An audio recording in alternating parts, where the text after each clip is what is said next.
How do we sound out there, Sleuth Crew?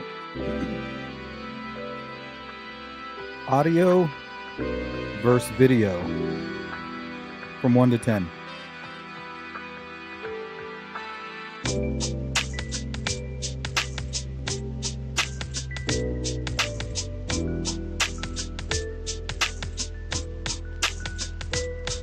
Jarring?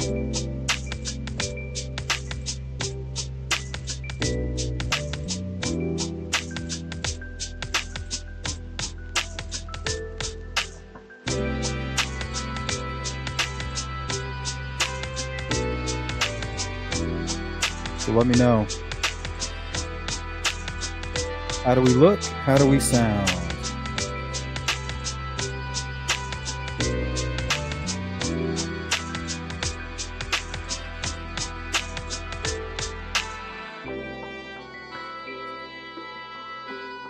Thank you, Mustang.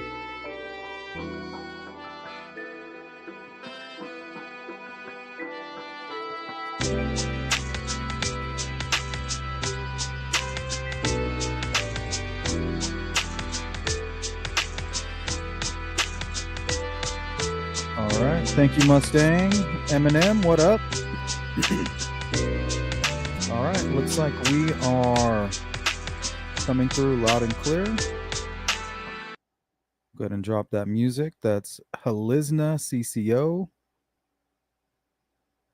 musician, instrumentalist. Welcome back. This is the Sleuth Intuition channel. I'm your host, Patrick Vallejos. We are broadcasting to the world live from Phoenix, Arizona. We're going to do a deep dive into the Suzanne Morphew case. It's been in the news as of late. Barry Morphew's rearrest. Apparently, he is tied to a tranquilizer.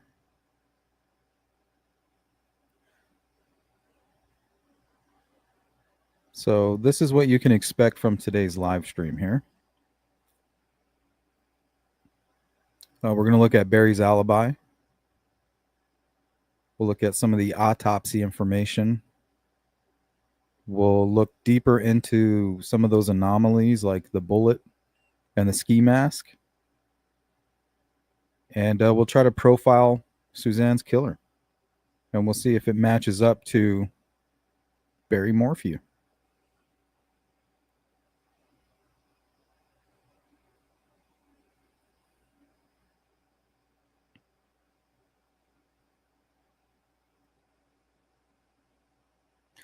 Good to see everybody. Welcome in, Lori.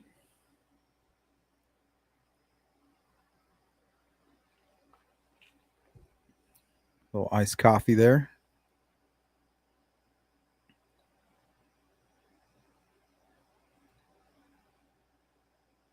Very hot here. I'm sure it's hot everywhere. Can't wait for this case to be solved. I'm pretty sure it's hotter here than it is there in most cases.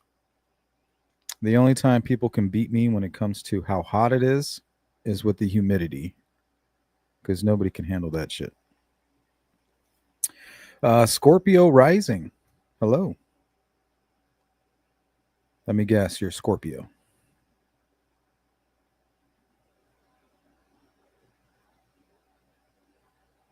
Jari Mustang.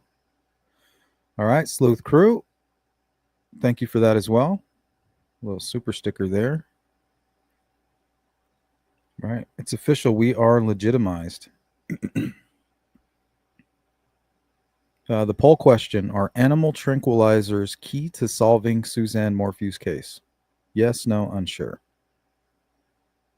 Well, it was found in her... It's in the autopsy report as being found in her body. They even believe it could be the source of her death, like an overdose. Well, Barry has access to those very tranquilizers and apparently might be one of the only civilians in that area with access to them. Which makes that, in my opinion, very damning in a court or in a trial.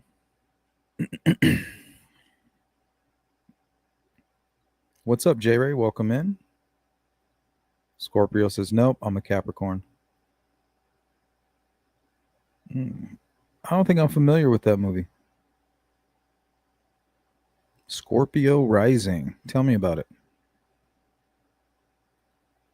Jari says, in her bone marrow. Is that accurate, Jari? I didn't know that. I mean, it must be, right? Where else? All they found were some clothing and some bones, a bullet and a ski mask, and some of her clothing. Why the ski mask and why the bullet? First, the first thing I want to do is try to tie that to Barry Morphew's weird, what was it, squirrel or chipmunk hunting? Apparently, he was a serial killer of chipmunks. Something like 85 dead in the last 2 years is what he was quoted as saying. So I thought they were going to try to pull some kind of accidental death. Maybe he did, right? He does an accidental death. Afterwards, he realizes, this isn't going to work at all. Stages the death, throws the bike, off the side of the road down the hill, and then her helmet a ways up to try to create this narrative that a mountain lion took her and drug her off into the wilderness. But we'll get into all of that. Katie Owens, welcome in. Louise, welcome in. And welcome in Jari. Boston Christian. And anybody else that I might have missed. My bad.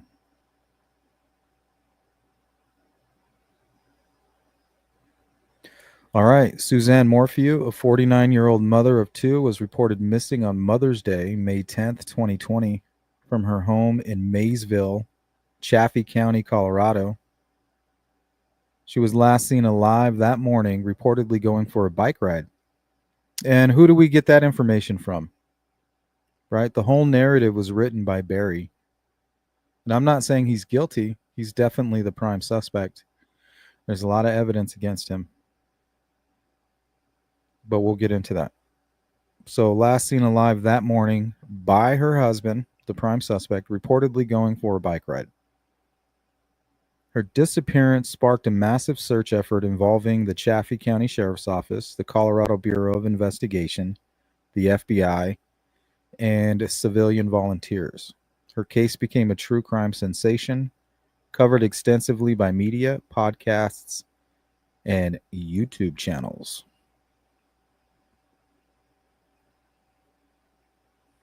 She was through with him. Last text message, I believe, was, "I'm done."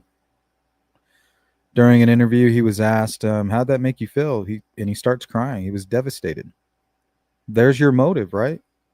Does it make him guilty? No. Does it make him look guilty? Hell yeah. 100%. 100%.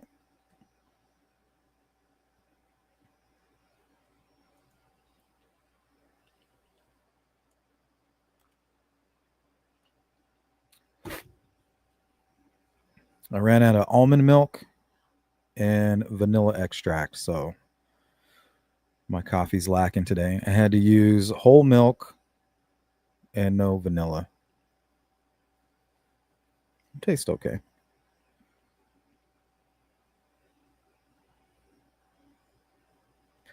Okay, Suzanne and her husband Barry Morphew grew up in Alexandria, Indiana. So shout out to all my subscribers out in Indiana.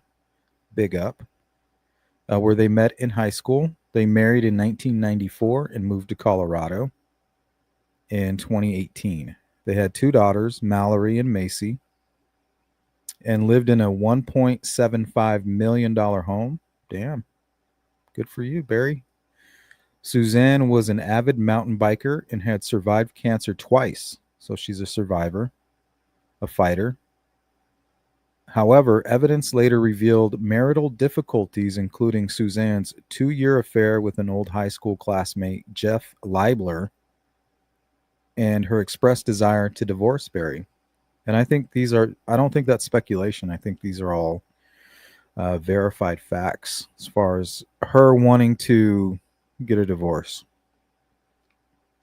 To me, that's a good motive. Usually that's the motive right there, cheating and wanting a divorce. Make people snap, right? You spend all this time, 25 years in a marriage, you've dedicated your life. But when something's wrong with you and you don't realize, you might be victimizing the person you're living with, right? Becoming controlling. But at the same time, maybe this person's becoming controlling because they see you drifting. It's like symptoms of the same sickness, which is it. They made the decision long ago.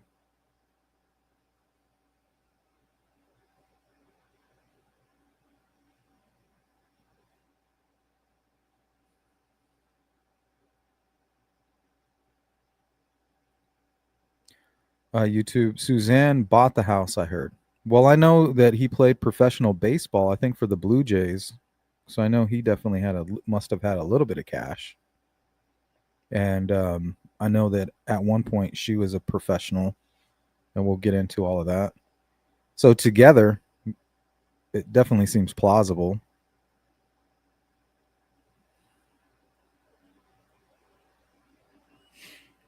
Let's take a look at. Let me see if I can load it up in the StreamYard here as a video file instead of sharing my screen. So this is all the body camera from the day that she went missing, and we're going to stop and go and talk about it. So you guys jump in at any point in the.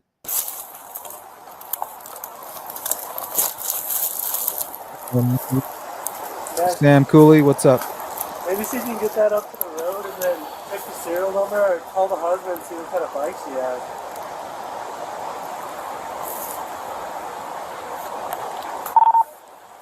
Somebody to chip you, buddy.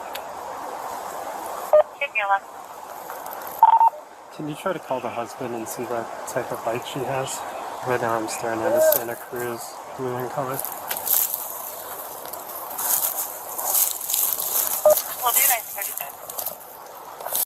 So one thing I do want to point out is how Barry is able to control the narrative from the very beginning. If he's the killer, right? A lot of people ask, well, why would somebody like a Richard Allen or Barry Morphew inject themselves into the case? Well, oftentimes they're doubting their plan. Like, did I do enough? Am I going to get away with this? So to ensure that, they want to put their thumb on the scale and kind of inject themselves into the case, not only to glean information from being close to law enforcement, but also dropping hints. I'm an expert on this area. I live here. I'm from here. I know about wildlife. Who knows more about the victim, than the husband? So he's there offering his help, hiding in plain sight. It's kind of like that duper's delight. He's sitting there in his head saying, I know everything that happened to Suzanne. I killed her, right? Hypothetically. And he knows that they don't know that.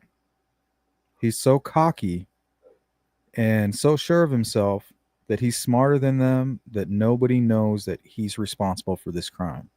So he's going to hide right there while they're looking for this bad guy, and he's going to drop hints, and he's going to do his best to do like Jedi mind tricks and point law enforcement where he wants them to go.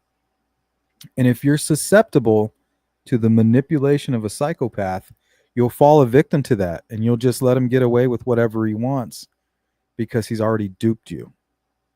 And it's that overconfidence that allows him to do it. It's obvious here during this dash cam that officers are uncomfortable with what Barry's doing. He's walking around, he's touching things, he's touching the bike, he's walking around freely in his home. It's reminiscent of Chris Watts when first responders and law enforcement were questioning him. He's kind of doing the duper's delight. He knows nobody has any clue that he could possibly be responsible for this. So what do they know? And then he's pushing them in the direction that he wants them to be.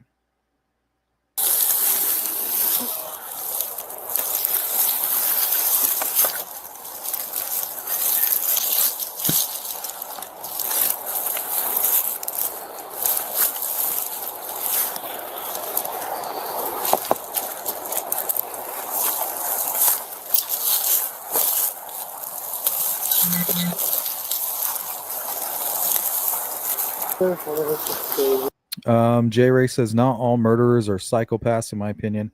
No, but there's certain things, telltale signs of a psychopath, right? The red flags.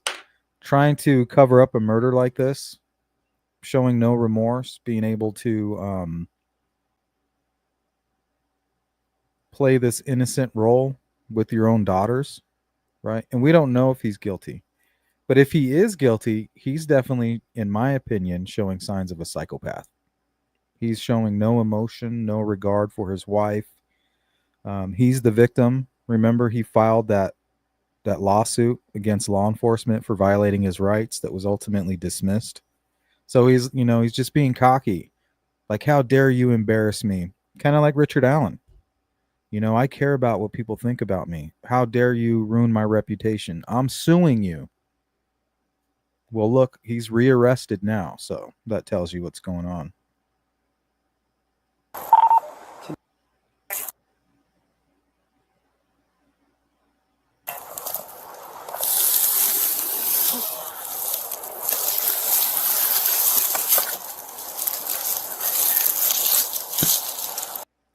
Let's go to another question because this is a good point. J Ray says, sure, but he has regard for his daughters, right?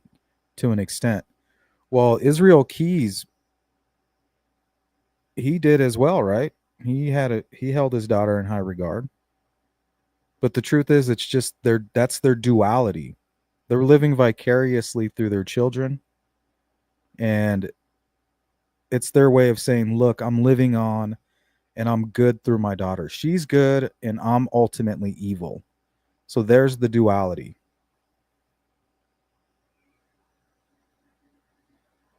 It's an extension of himself, right?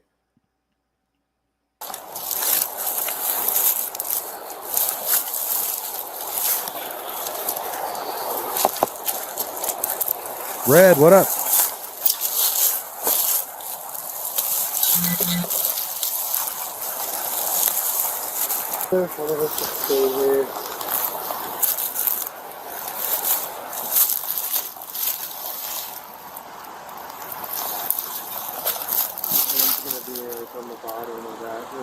Yeah, because the rim's not going to... I'm just looking at the rim. Not bad. What is this one crack? And I was always wondering why he was touching it. Is that just like a rookie move, or what do you guys make of that? Is that more hindsight is 2020, or should he know potentially this could be a murder case at this point, right? Finding this bike in this weird position. Why is he touching it like that? I don't understand that.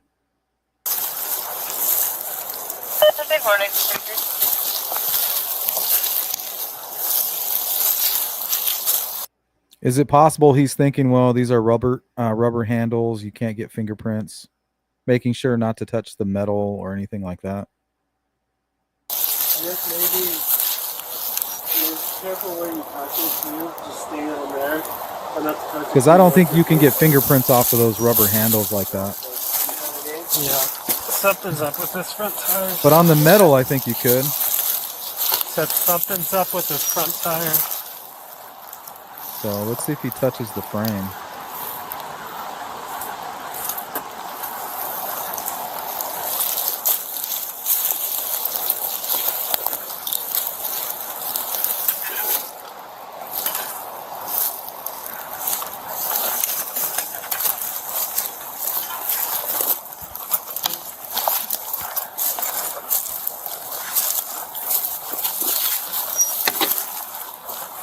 Yeah, Boston.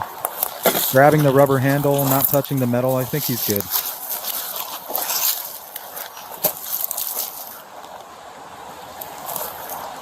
Sometimes you feel like you're calling out a rookie while exposing yourself as a rookie. That's what we do a lot of here.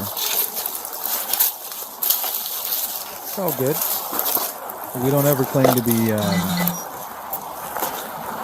some kind of know-it-all.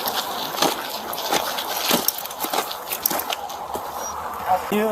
Okay, so I'm the daughter's boyfriend, Okay. and I'm here. Is this your truck? That's my truck. So this guy said he's the daughter's boyfriend. So I think they told him, hey, mom's missing. We're giving you permission to go inside. But right here, I think a homicide detective would be like, well, wait a minute. We just found this bike. You might be the killer. Like, what are you doing? You're running around, you know. It's almost like they could be a suspect. Somebody check it out. Never mind, I got something here. So you haven't seen the mom at all, have you? Yep, so the two daughters are gone right now at the moment. The dad is in Denver for a job, and they text her because of Mother's Day, and they haven't heard. The text never went through, like it never delivered since.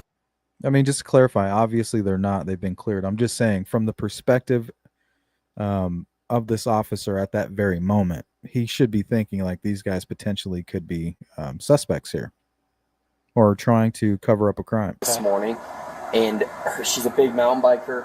She normally takes her car, and her bike's normally in the back of that. It's gone. Was this open when you came here? The neighbor was here that opened it, and then she shut it, and she went back to her house. Her house is right over there. Okay. And then I came back and I opened it to come in the house. Okay. Yeah. Have you looked in the house for I that? have, yep. All right. You looked through everything? So this is what I'm starting to think happened.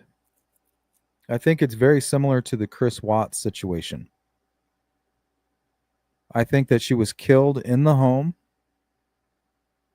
possibly getting ready to take her bike ride because he was leaving early in the morning to go to a job in Denver. So I have a feeling they were up together and they had an argument. And maybe she finally texted him like, we're done. Maybe they said some things verbally back and forth. He left and came back. Or he never left at all.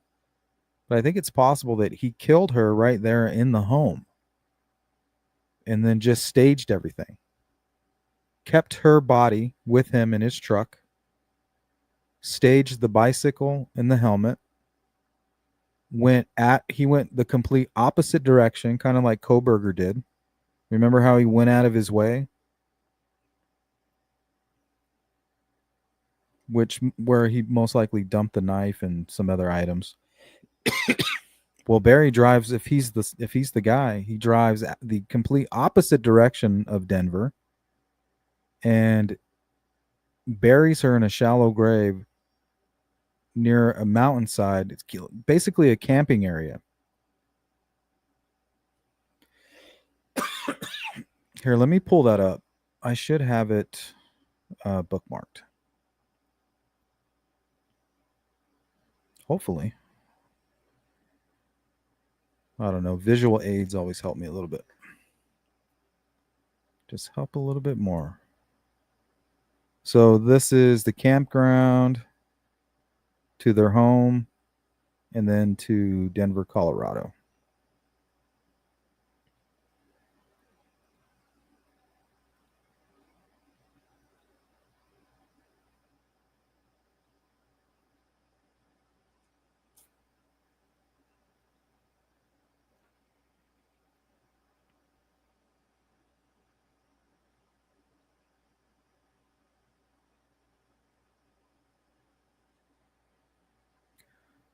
Okay.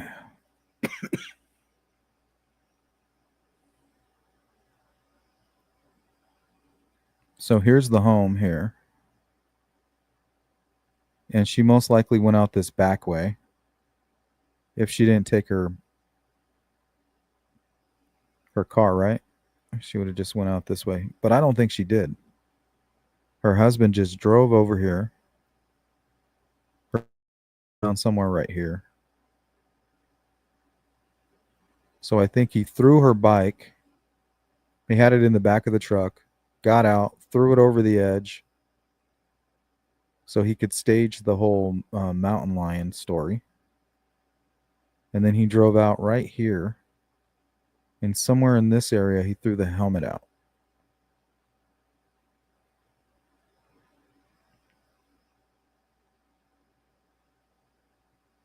And then he jumped on the highway, went back in this direction,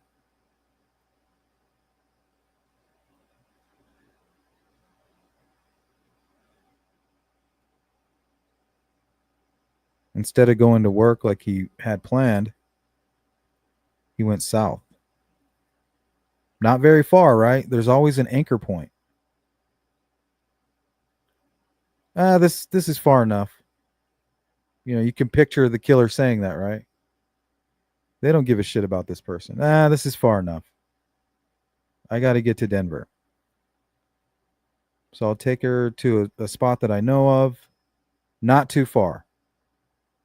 You know, like an hour and a half drive.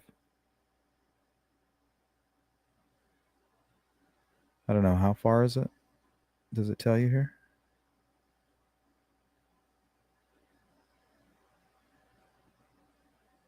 Yeah, so about an hour.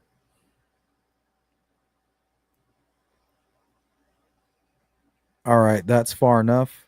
Dug a shallow grave somewhere near here. This is where she was ultimately found.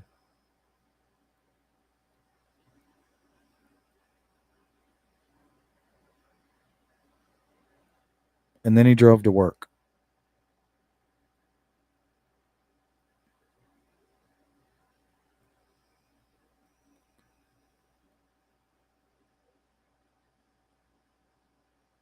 Like a 2.5 hour drive. There he is. He gets the call.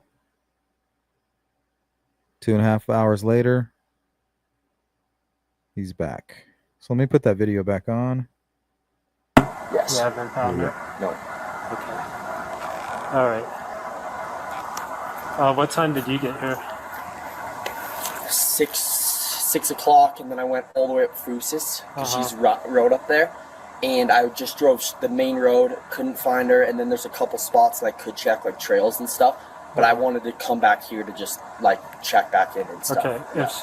Has she ever gone up 225? The Colorado Trail right there. Like, you know the big hill once you come Yeah. off the highway? Well, she hasn't, and I haven't checked there yet because that climb at the beginning is really hard. Yeah. And I think that it would be out of characteristic for her to do that. But I mean, someone needs to go there, I think. Why would you say Uncharacteristic. this? Like uncharacteristic. Well, because it's kind of a crazy, Okay. it's kind of a crazy climb to get up there. It's Alright. like not really rideable. You got to push your bike before you can start riding.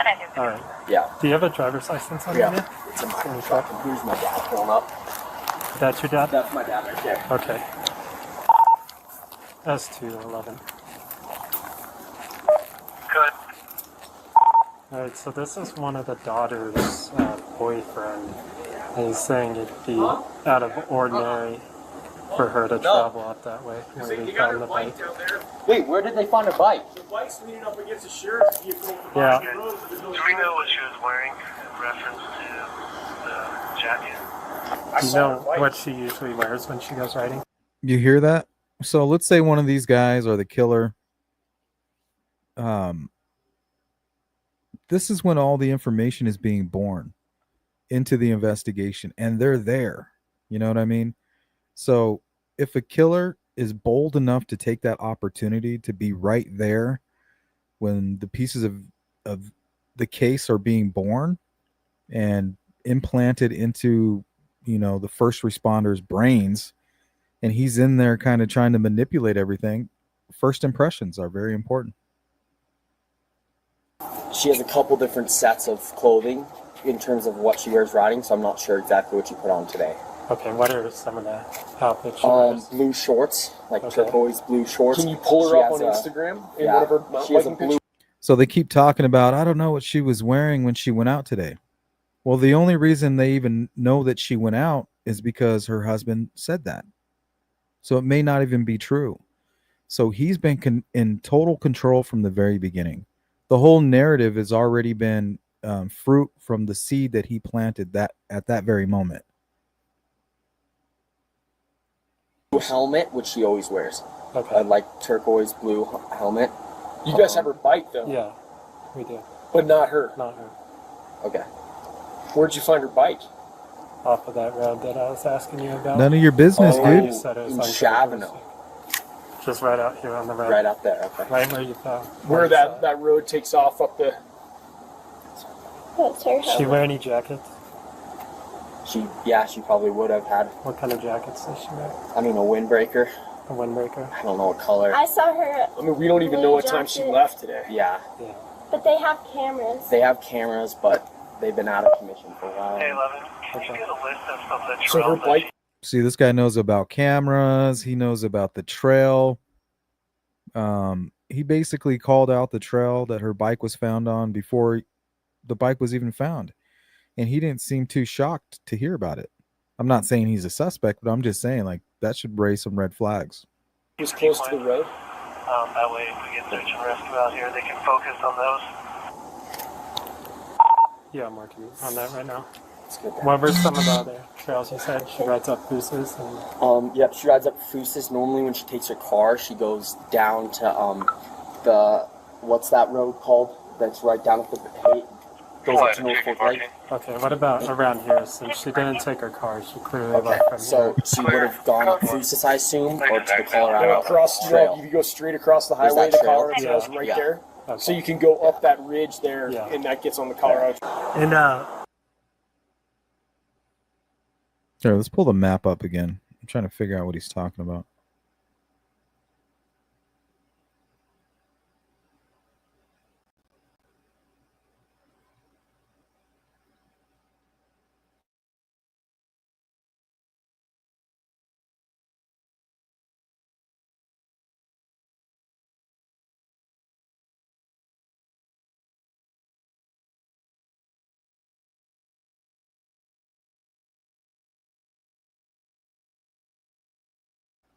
Okay, so he referred to it as a ridge.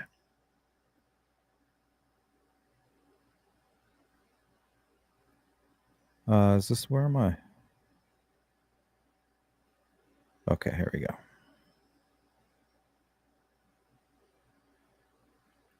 So I'm assuming this whole area right here is a ridge.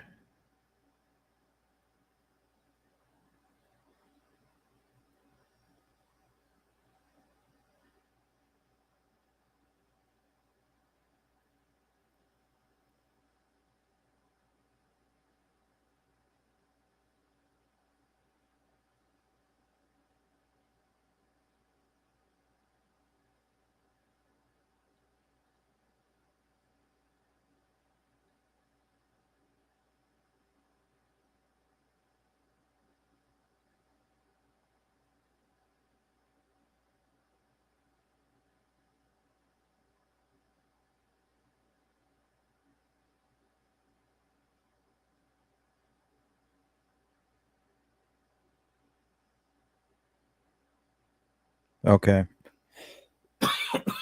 So that's why they said that. So if he's staging the crime scene, he's going to leave the bike off the path that she normally takes, right? did you just let him know about it? Do you live in the area? No, he dates her. Right. Or, yeah, so he called you and let you Well, know. we were talking to their daughters on a road trip. We were talking to them down in town. Okay. And then I said, yeah, why don't you run up there and see if you can't find her. So the daughters are away, right? What a perfect opportunity to commit the murder. Daughters are away. She's apparently it was stated that she was talking to her quote unquote boyfriend. But also I heard a rumor that Barry had a girlfriend. You guys know anything about that? And so then once he'd been gone a while, I drove up here. I know this is a weird question, but do Barry and Suzanne get along pretty well? Uh, You can answer honestly. you know, I think they've had some problems. Okay. Yeah, in the past. Like, just normal. Normal husband and wife type deal. I Oh, would they say. like talk about separating or anything They like have, yeah. that? Okay. I would, yeah. And you know this through. Through, Macy. yeah, I'm very Macy. close with her. Yeah, it's important that you, at this I know, point, I know, you I tell know. them anything that you know, like that. Yeah, and he is in Denver for a work job. He's a landscaper, and he's got a big job in Denver. So that's where he's at. Right? Bad actors. I heard he was like paying rent for some woman nearby, but don't quote me on that. Okay. And Macy and the older sister Mallory are on a road trip. Where are they? Okay, so this is Barry. He's kind of showing up on the scene after going to Denver and then kind of zooming back after getting the call. So they are right. He's pulling up right about here.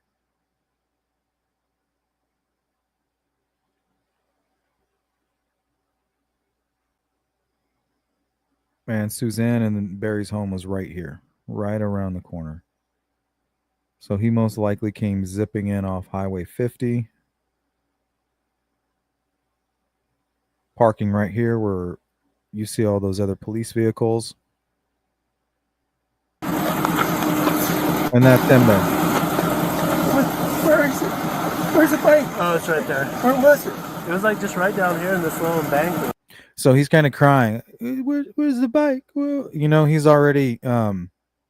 Let's kind of try to analyze his behavior. Right here.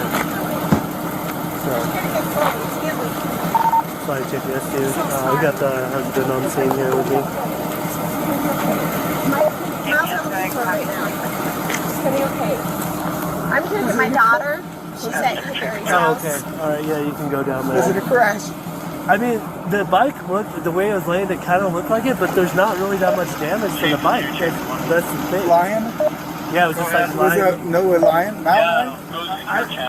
Notice how he injects that in there, right? He didn't do enough. So he's kind of probing.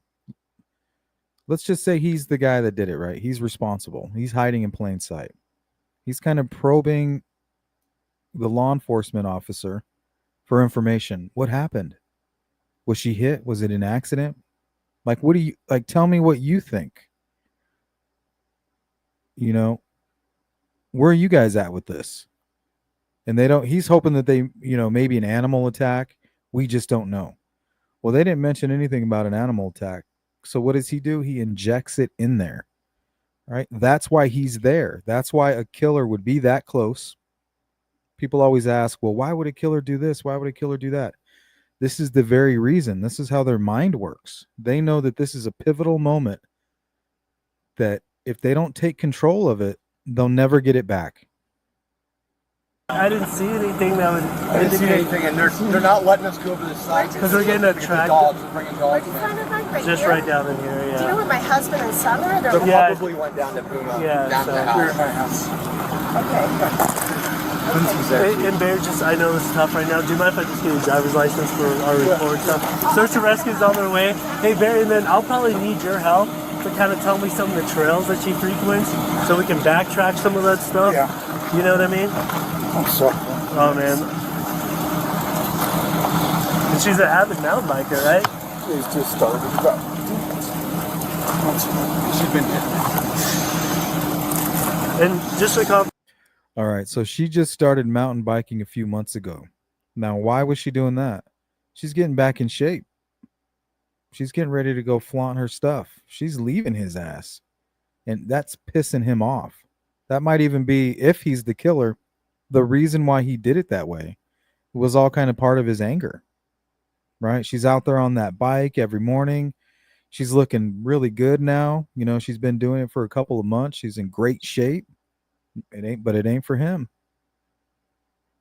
Talking to an old pal, maybe it was a person they went to school with, right? Barry was Suzanne's high school sweetheart. They've been married over 25 years. And here she is getting in great shape, looking amazing, talking to one of his rivals that he went to school with in high school. It's like that Garth Brooks song, Thank God for Unanswered Prayers, right? Or it's the other guy. It's the what if for Suzanne. What if I would have married this guy and not Barry? Where would I have been? Well, it's never too late. So I think that drove him crazy. That could drive any man to a breaking point. Information, you left this morning at 5. Okay, she was sound asleep. Okay. And she told you she was going to go bike riding? She bikes every day, yeah. Okay. She said she's going to bike when she gets up. So she was asleep in the bed when you left. Did you say bye to her or anything? No, she's sound asleep. Okay. Always leave her. So the last time you probably actually saw her was this morning. That was it? See, I think the altercation, if he's guilty, happened right there in the morning. They woke up, maybe even in the middle of the night. Maybe he caught her doing something, texting, or woke up early and was looking through her phone. Like, can't you need to explain these text messages? And then he just like strangled her. He does bring up a weird story about squirrel hunting or chipmunk hunting or whatever. And there is a bullet and a ski mask that was found with her where they found her body. So we're going to talk about that a little bit later on in the stream, but it's very strange. So I don't know if originally he put the ski mask on and the gun and like try to act like he was maybe a burglar and was going to try to stage her body or do something weird and say, oh, well, I didn't expect her to be there.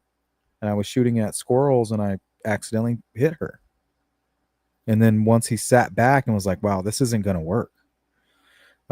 This story isn't going to fly. I need to think of something. So him working with animals, knowing what a mountain lion could do to a deer, he worked with a deer. And knowing what tranquilizers can do to a deer and thinking about the weight of his wife, he's considering, well, they're comparable. My wife and a large deer or an animal like this tranquilizer will work perfectly. And he just started coming up with this plan. And then notice it, if he's the guy, all of it incorporates all of the elements, right? The bike riding, the cheating, it's all kind of connected. Yeah, right? Yeah, I've been in Judicial. I got a big job up there. I've been there all day. What's up, Inquisitive? So we need to calm down. No, it's all good, man. We're doing the best. We got Did a they lot of check people the house? coming. Did they, Yeah. They we got, looked through the house? yeah, they got the house. So what we're doing is we're keeping people out of the house because if the dog comes, they want to get a scent from out of the house. Yeah. So they don't want to pollute that scent. So that way we can start trying. And I walked up this. Like I said, I didn't see anything out of the ordinary. Nothing looked like. I wonder if she was hurt, if she could climb up the hill. But that's the thing. When we came here, still was daylight, right? So if she was right here, somebody would have easily, you know what I mean? Just because it was like literally like right. I mean, if we saw it coming in, somebody would have definitely seen it too, you know? Wow, badass. Says, I worked with a lady who was dating a guy from her high school, and her ex also attended the same high school. The ex killed the guy, then a police chase crashed into a building and killed himself. Damn. That's kind of something that's happened here. I mean, it's got to be difficult, right? You've been married to the same woman 25 years. And if you're some kind of weird sociopath or narcissist or all of the above, right, you're allowed to cheat, but she's not. You know, look at what I've provided for her. I can cheat. You know, some men think that they're allowed to. Like, hey, I can go cheat. But now that she's cheating, she's betrayed him. And she's throwing everything away because he will cheat, but he would never leave her, right? Like, I would never divorce you. I'm just cheating. It's just sexual. But now for her, she's like, I can't live with that. I don't want that. I don't want you. And I don't want anything to do with what's going on with you. I'm moving on. You know, I'm getting back in shape. I'm talking to one of my old boyfriends who's doing good. You know, I'm setting up all my dominoes. And he's like, damn. You know, what do I have left? And then that's how you get a crime of passion.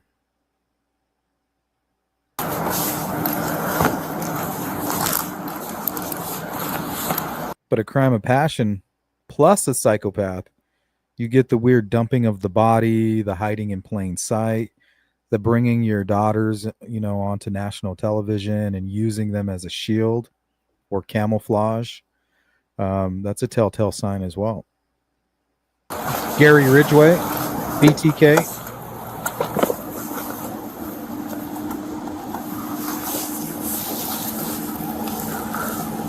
Ted Bundy.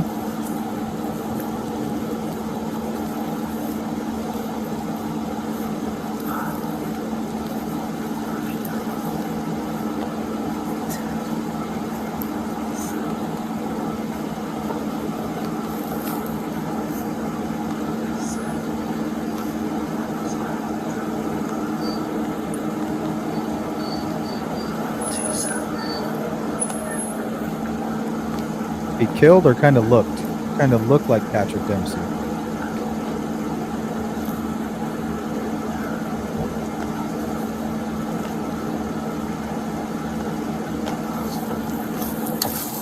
How'd it go? Hey, how's it going, man? Good. Do you want us to stage down at that residence or? So hold on, let me give this to you and I'll get right with you. Okay, no worries. It's very interesting, bad actors. Maybe not. Gary Ridgway, his wife divorced him and went on to marry another man. So maybe he doesn't care, you know, maybe some don't care. But these weren't long marriages. This wasn't like a high school sweetheart. So I'm not quite sure. Maybe he had like a dependent personality disorder as well. I don't know. There's probably a lot going on here. If he's guilty. Hey, Barry.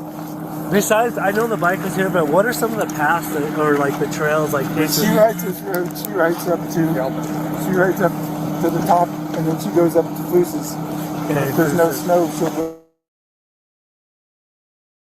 go. He seems very emotional, kind of like a Stephen Stern. Remember how his eyes were all just red and couldn't stop crying? Remember, at this point, she's just missing.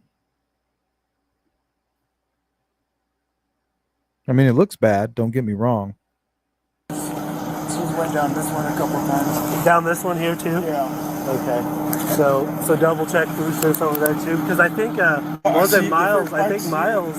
Yeah, I know. We just want to double check everything. So yeah. Did anybody look for foot tracks on the road? I haven't seen anything really, but Like people tracks? We're lying. I didn't really notice, but I won't lie, I'm not like an expert tracker or something, you know. Yeah. So my partner's. See, he's part of the team. He's part of the group. We're working together. We're going to find answers. I need you. You need me. Actually the one that saw and picked it up, but it was like the top of it was weird because it feels like the top of the bike was like up this way.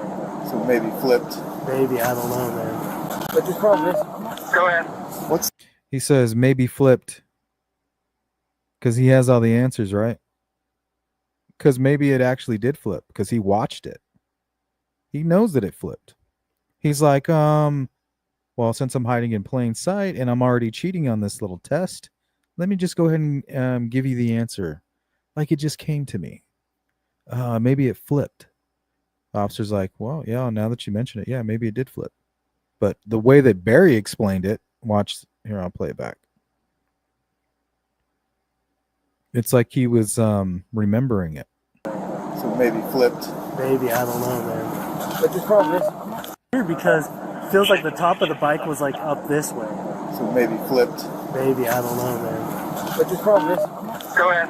What's the thing about 4 o'clock in the morning? Was that somebody on the phone? 5 o'clock. Oh yeah, so we pinged the phone and it said the last activity was at 4 in the morning. Up here? It's off of the Ponzi Tower. So there's not any specific coordinate. Hey, could you not touch the bike with your What's hands, up, Mark? please? Hey guys! See, look at Barry back there. He's literally back there messing with the bike. So hopefully he didn't touch it. Like, what the hell is he doing? He's meddling. That's the husband. Because I've been wearing gloves. I've been trying not to. What's up, Fishy? So. Put it in here. Can you fit it in your car? No, but I could try to. My car is with the back is filled with tag gear and everything. Okay. Yeah, and the bike was found right there. See that little pink thing right in there. And you could see it on our initial body camera too when we found it right over there, right there by like that tree. So. I didn't seem a little distraught and freaked out. He's kind of going back and like, why didn't they check with me? I'm like, we're trying to do the best we can. And this guy, I guess his name's, he showed up on his own. I guess Barry. Hey Barry, are you guys, where are you guys headed? Okay. Yeah, where you going, buddy? Have you come and talk with us more? Remember Watts? He had his hands like this. Can I go? Can I leave? I need to go out the door. It's like, no, you just hang tight, buddy. All right, thanks, man. Go inside. Let's just go directly to where something that she's worn today, and let's not touch anything just for in case. Okay. Is this unlocked? Yes. Yeah, this whole thing is really Which way weird. would that be? This way?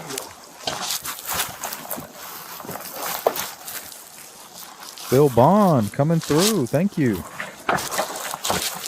Big shout out to our sponsors, Mustang and Phil Bond.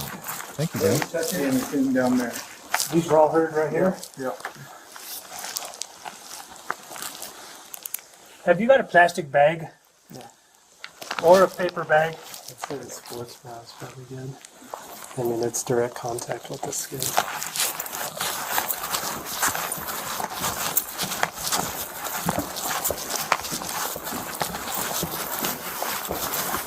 What's up, Olivia? Karen.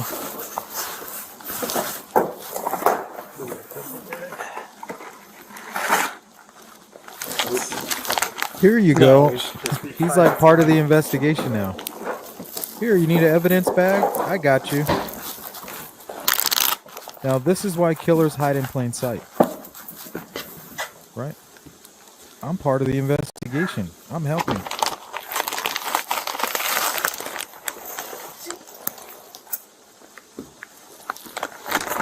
How do you turn on the exterior lights? Which light switch is it? All of them, Dale? Yes, 2 on secure.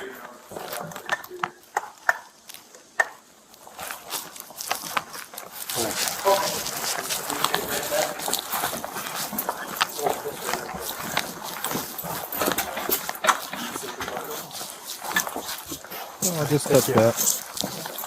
Hey, Anthony. Can I speak to you over there once we get back? Thank you, CJK.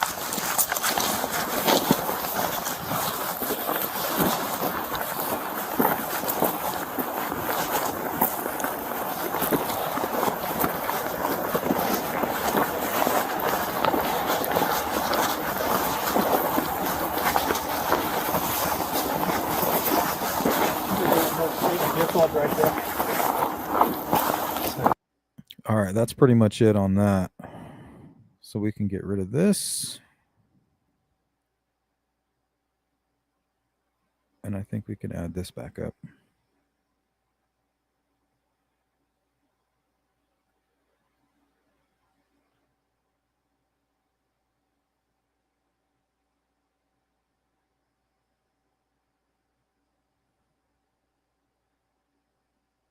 All right, let's go through a little bit of the timeline. May 9th through 10th, 2020. Suzanne was last confirmed alive on May 9th when she sent a message to Jeff Leibler at 2:11 p.m. Barry claimed he returned home around 3 p.m. So she could have been dead even then. I mean, who's to say he didn't kill her right then and there? Maybe he came home early and found her, caught her talking to him or texting him around 3 p.m. and they had a pleasant evening. Yeah, according to who? Including dinner and sex. On May 10th, Mother's Day, Barry said he left early for a landscaping job in Broomfield, Colorado, about 3 hours away, and that Suzanne was asleep when he left. That afternoon, a neighbor, Jean Ritter, reported Suzanne missing after her daughter couldn't reach her. Suzanne's bike was found in a ravine near their home, and her helmet was located roughly a mile away with no significant damage to either. So here, let's put this back up.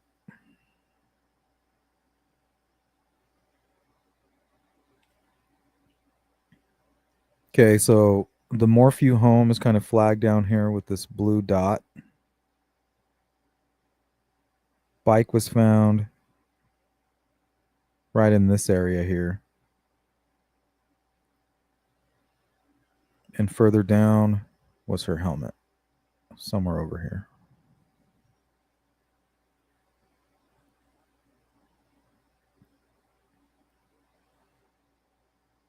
Her sunglasses, hydration backpack, driver's license, and credit cards were found in her Range Rover, casting doubt on the bike ride narrative. Her cell phone has never been recovered. I wonder where that phone is. I wonder if he burned the phone. May 2020 through 2021. Extensive searches, including by the Pueblo County Sheriff's Dive Rescue Team and private groups like Adventures with Purpose, failed to locate Suzanne. A spy pen found in the Morphew's master bedroom closet revealed Suzanne's suspicions of Barry's infidelity. That's interesting. Though it also recorded her conversations with her lover. Mysterious male DNA partially matching an individual linked to 3 unsolved sexual assault cases was found in Suzanne's Range Rover, raising questions about alternative suspects. Barry was arrested on May 5th, 2021, charged with first-degree murder, tampering with physical evidence, and attempting to influence a public servant. He pleaded not guilty and was released on $500,000 bond in September of 2021. So let's go back to this. Mysterious male DNA partially matching an individual linked to 3 unsolved sexual assault cases. So do we know who that is?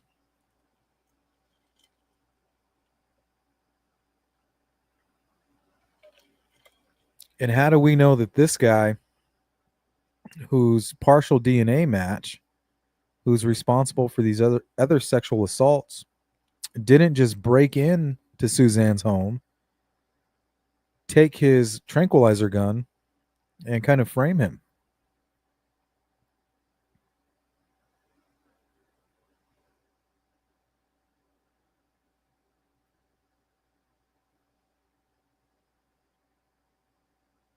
So that stuff's very interesting.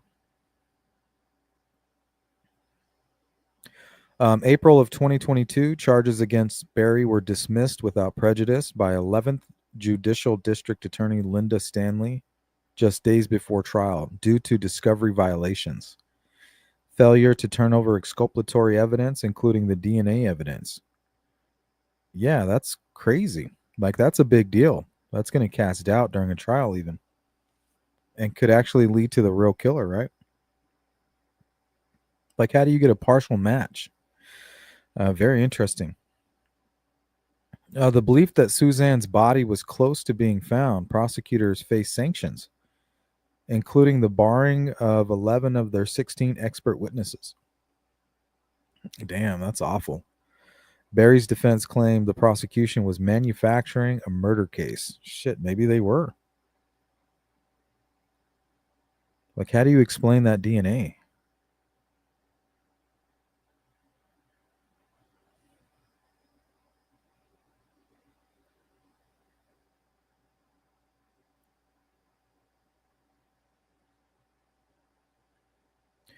September of 2023, Suzanne's skeletal remains and clothing were found in a shallow grave near Moffett, Sawache County, about 45 miles south of Maysville, during a search for an unrelated missing person. The El Paso County coroner confirmed her identity on September 27th, 2023. A weathered bullet was found with her remains, but no trauma was noted on her bones. So there's no real evidence from what they were able to see that she was killed by the bullet. But why is it amongst the items found? Could it have been possibly a stomach? Like, I mean, I just can't explain that.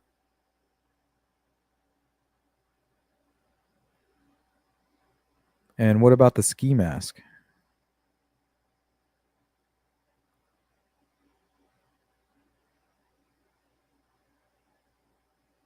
So she was found with a weathered bullet and a ski mask.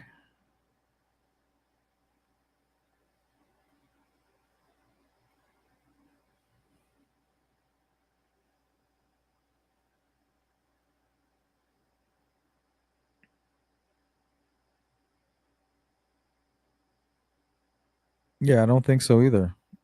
So what's going on with that?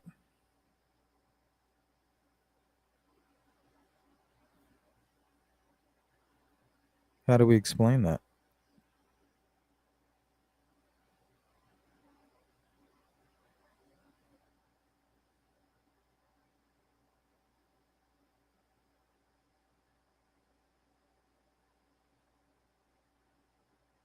Of death is officially homicide. Suzanne Morphew was killed by someone, according to her autopsy report. That report also says she had animal tranquilizers in her system. 11 News reporter Melissa Henry is in studio to break this down. And Melissa, Morphew's autopsy is now public 7 months after her remains were found in that area on the screen behind you. And Adam, new tonight, we know a ski mask and a weathered bullet are evidence tied to Morphew's remains. The autopsy report says Morphew died. So I think the ski mask and the bullet, let's say Barry is the killer, right?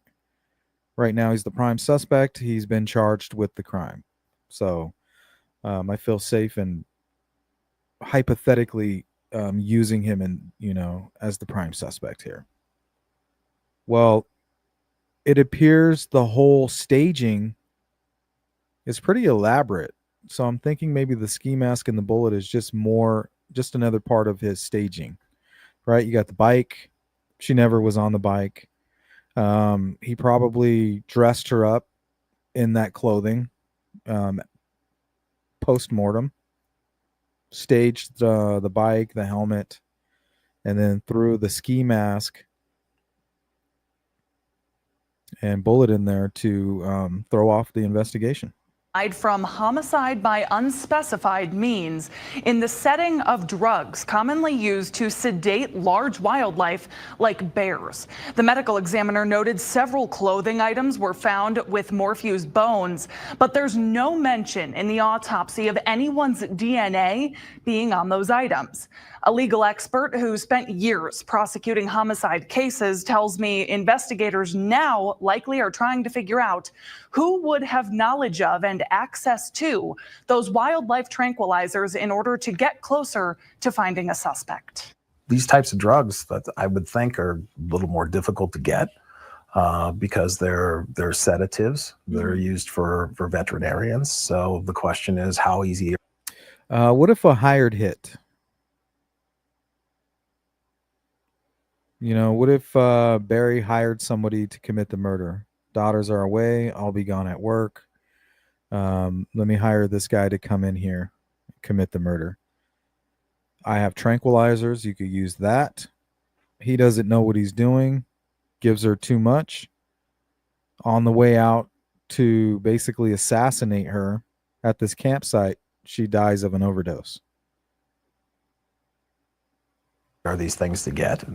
Just thinking out loud. Suzanne's husband, Barry Morphew, was arrested in 2021, but charges have since been dropped. His attorneys sent a statement today saying, in part, the Morphews have prayed the authorities would remove their blinders and not only find Suzanne, but find the suspect responsible for her disappearance and murder. However, the Morphews are left with more questions than answers. Yeah, they're going to have to explain that partial DNA match. Because that's throwing me for a loop.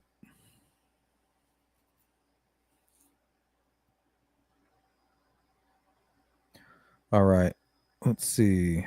Let's take a look at the autopsy information without going into great detail, of course. Date of release was on April 2024. Specific dates reported as April 24th and April 28th by KKTV 11 News. Suzanne Morphew's skeletal remains were identified on September 27th after being found on September 22nd, 2023, in a shallow grave near Moffett, Sawache County, Colorado, about 45 miles south of her Maysville home. Cause of death is undetermined means in the setting of this BAM intoxication. So it's like a mixture. Manner of death, homicide. Toxicology, the report confirmed presence of a drug mixture known as BAM. Butyrophenol, azapirone, methadetomidine. It's a prescription-only animal tranquilizer used for sedating large wildlife like deer and bears. These drugs were specifically tested for at the request of law enforcement, suggesting prior investigative leads pointing to their relevance.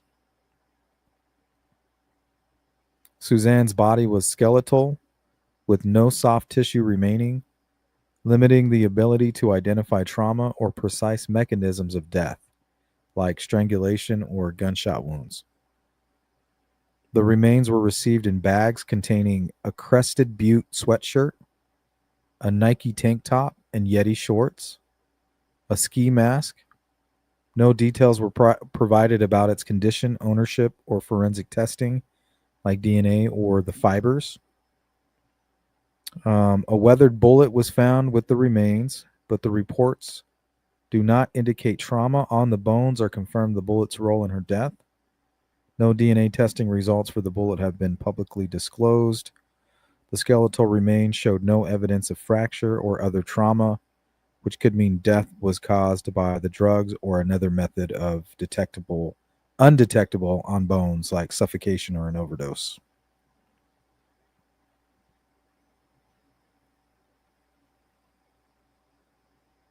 Let's go to the chat real quick. See what you guys are talking about. YouTube ad actors, those daughters have to be wearing blinders to still stand behind their dad. Here, let's play this video. Here's an interview with Barry and his daughters. Colorado, accused of killing his wife after she disappeared on Mother's Day in 2020, speaking out for the first time since charges were dropped against him. What he's now saying, his daughter is by his side, and what prosecutors are still signaling about that husband. ABC's Ariel Reshef tonight with the interview. Tonight, an ABC News exclusive. Barry Morphew, the man accused of killing his wife Suzanne after she disappeared on Mother's Day in 2020, speaking only to ABC after first-degree murder and tampering with evidence charges were dropped against him. Barry and their daughters Macy and Mallory say his life has been ruined by false accusations. What have these... See, and this is the part that threw me off when this all was kind of happening and was breaking news. To see his daughter supporting him like that, you know, to see that support and to hear about this partial DNA match. I'm just kind of thinking of the roadblocks that they have when during the trial. Macy and Mallory say his life or the grand jury, whatever they're doing, has been ruined by false accusations. What have these last 3 years been like for you? Very, very sad. Very confusing. Just so traumatic. Like literally our worst nightmare. I mean, what else? What could be worse? Your mother's murdered, right? You think it can't get worse. Well, it was your father that did it. So she's thinking that it's possible. Did you have anything to do with the disappearance of your wife? Absolutely not. Barry filing a $15 million civil suit against prosecutors, the sheriff, and several investigators. So I know that 15 million is a huge number, but I don't think that, in my mind, that covers any of the damage that's happened. This case was dismissed after all of this. It eventually was just dismissed. To Barry and the girls. If they would just look for Suzanne outside of where they hypothesized Barry could have possibly buried her remains, they could find her. Prosecutors say they dropped the charges, hoping for additional evidence, believing they were close to finding Suzanne's body. Prosecutors say Suzanne was having an affair, preparing to leave Barry after he found out, and disappeared shortly after texting. You know, if Barry's not responsible for this, this is almost identical to the plot of the Harrison Ford movie Fugitive, right? Remember the one-armed man? Barry, I'm done. What was your first thought? My heart was broke. My heart was broken. I didn't believe it. The DAs believed that they had their guy, and they believe that there's a mountain of evidence against you. There's just not Suzanne's body. They're wrong. They've got tunnel vision, and they looked at one person, and they've got too much pride to say they're wrong and look somewhere else. David, the Chaffee County Sheriff's Office and the DA saying that they do not comment on pending litigation. So, I mean, really all they have is the tranquilizer stuff. We can try to break apart his alibi.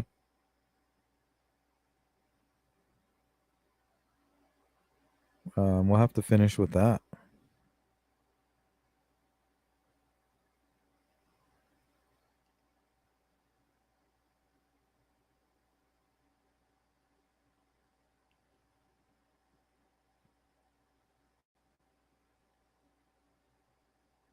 All right. Barry Morphew's alibi for the time of his wife Suzanne Morphew's disappearance on May 10th, 2020 has been heavily scrutinized and is considered dubious by investigators and the courts.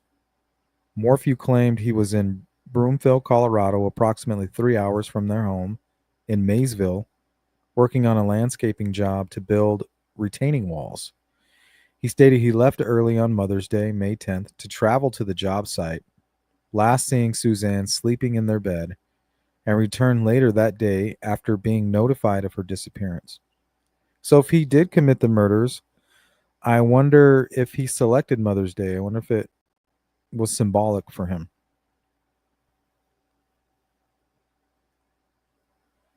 Like you're the one that threw this all away. Like, what kind of mother are you?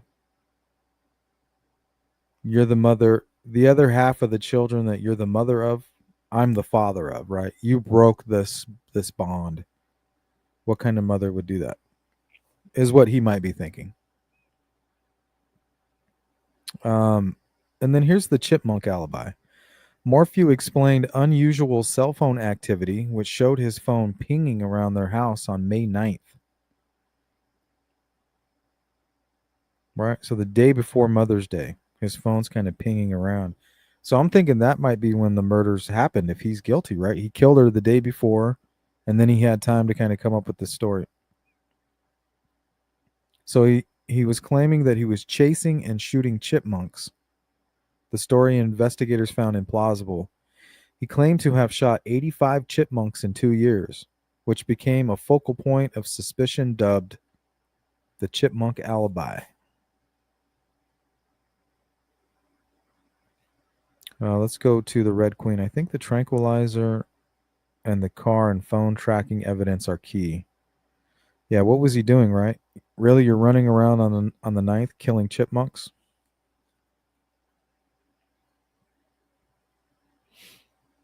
All right, what about the job, the landscaping job, right? Can't they just check on that? Investigative reporting by Lauren Scharf revealed that, the retaining wall job in Broomfield was originally done in October of 2019 and was poorly executed, with Morphew and subcontractors scheduled to return on May 11th, not May 10th. No special permit was issued for weekend work, which Broomfield city ordinances require, and necessary equipment was reportedly not ordered. A contractor stated Morphew did minimal work, if any, on May 10th. And any anonymous source from EA Outdoor Services, the hiring company, questions why Morphew was in Broomfield a day early. Right? So his alibi is not really stacking up.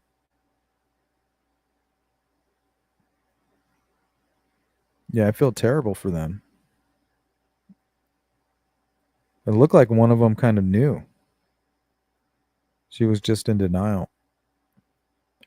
Investigators noted Morphew made multiple trash runs on May 10th, suggesting he was disposing of evidence. His wife's bicycle and helmet found in separate locations near their home appeared staged, with no signs of a struggle or personal items like sunglasses and hydration backpack, which were in the car.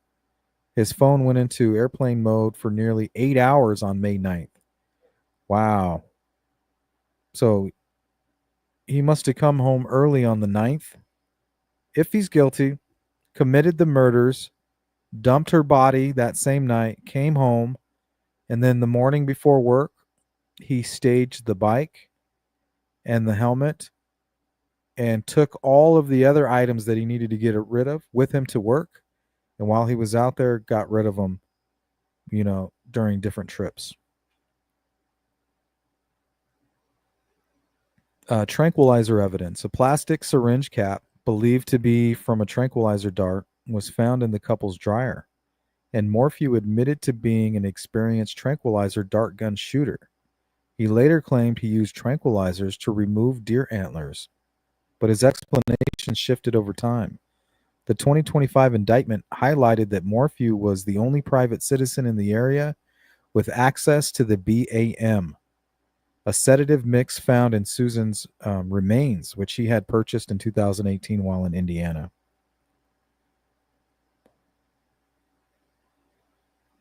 On May 10th, Morphew's hotel room in Broomfield had a strong chlorine smell, wet towels, and a generally disheveled state. Despite hotel not using chlorine for cleaning and the pool being closed due to COVID-19, this raised suspicions about his activities, with some speculating he was cleaning up evidence. Telematics from Morphew's truck and cell phone showed unaccounted mileage and outages at key times, contradicting his narrative. For instance, there was no GPS data showing him heading west on Highway 15, where Susan's helmet was found. And his multiple stops at dumpsters suggested attempts to dispose of evidence. A federal judge, in dismissing Morphew's 2023 malicious prosecution lawsuit, noted that despite prosecutorial mishandling, there was probable cause to charge him, citing his motive, Susan's intent to divorce. So yeah, this isn't looking good. They found her body. It has animal tranquilizer was found in her bone marrow. He has access to the tranquilizer. He has motive. His alibi is a little sketchy. So this isn't looking good. But he does have a few items of interest kind of working in his favor. The DNA, well, that's really it, is the DNA and I guess character support, like his daughter standing behind him and no real history of anything, right? It's like your wife was cheating on you. You went mad. He's like, well, I was cheating on her too. Like, maybe it was amicable.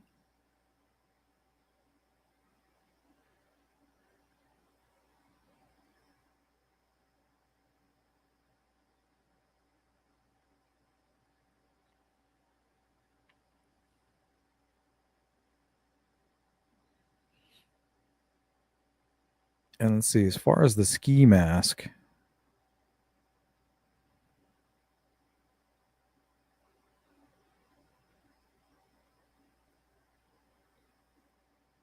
a ski mask could suggest an attempt to conceal identity, implying premeditation or an outsider's involvement.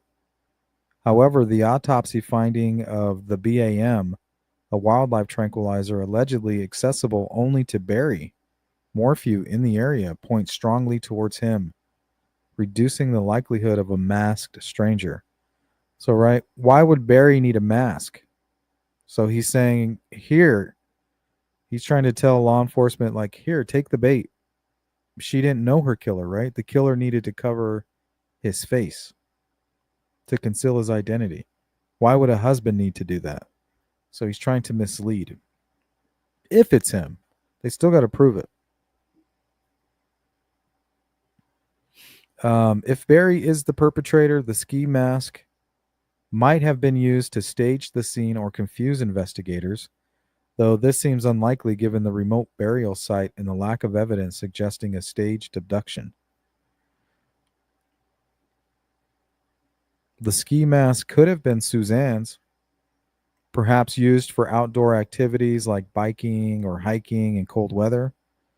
The Crested Butte sweatshirt suggests outdoor or recreational clothing. The Maysville high altitude climate could make a ski mask plausible for such purposes, maybe wearing it like a beanie. However, no reports confirm Suzanne owned or wore a ski mask, and its inclusion with her remains is unusual if she was killed at home, as prosecutors allege. All right, so the state says that they believe that she was killed at home. And honestly, after going over all of the information, that's where I'm at. That makes more sense. As Barry being the suspect, right? He comes home the day before Mother's Day on the 9th. She's been texting her boyfriend all day. He gets pissed off, gives this weird explanation about why he's running around. He says something about killing chipmunks. Notice how part of his story involves killing, right? It's a partial truth. He's not lying. He was killing, but most likely his wife. Killed her that night, took her, and buried her. And then I think it was in the morning, very early before he headed off to Denver, that he staged the bike and the helmet. Yeah, so I think they're going to need to explain the DNA from these other suspects and why it was in her SUV. That might create doubt. Possibly. All right, guys. Well, thanks for being chill. Thanks for being chill in the chat. And remember, if you can't hit the Cash App, hit the thumbs up. Jari, thank you for sharing that. And this will be our 3-minute warning. Speak now or forever hold your peace.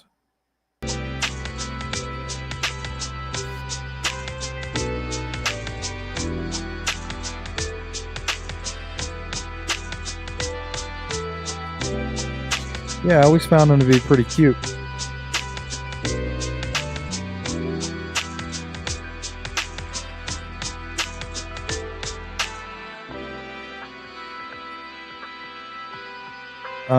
I'm assuming that was him cleaning up, CJK. Committing the murders, cleaning up. Running back and forth to his truck.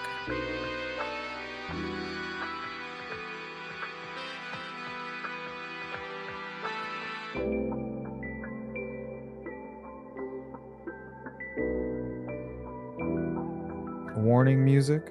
Why is it loud or what?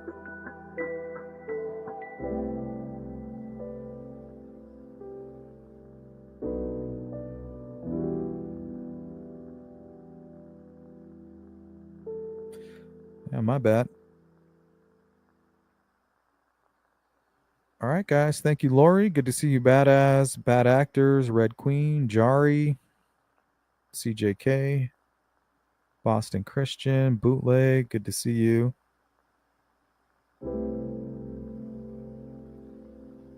And everybody else. And if I missed you, my bad. All right, guys, that's going to do it. So let's continue to pray for justice for Suzanne Morphew. This has got to be really tough for her family, especially her daughters. Like they said, their worst nightmare. Finding out our mother is dead and now our father is the prime suspect. It's like living in a nightmare, I could imagine. So I do want to thank all of you for joining me. I appreciate it. And if you're part of the replay crew, you know exactly what to do. Leave a comment and we'll get back to you. And for the rest of you, big shout out. My members, my mods, all of you. I appreciate all the love. The two super chats, Mustang and Phil Bond. I appreciate that. Close down the poll here. Are animal tranquilizers key to solving Suzanne Morphew's case? 64% of you said yes. 35% say unsure. 0% said no. I think it may be pivotal. All right, guys. Don't do anything I wouldn't do. Peace.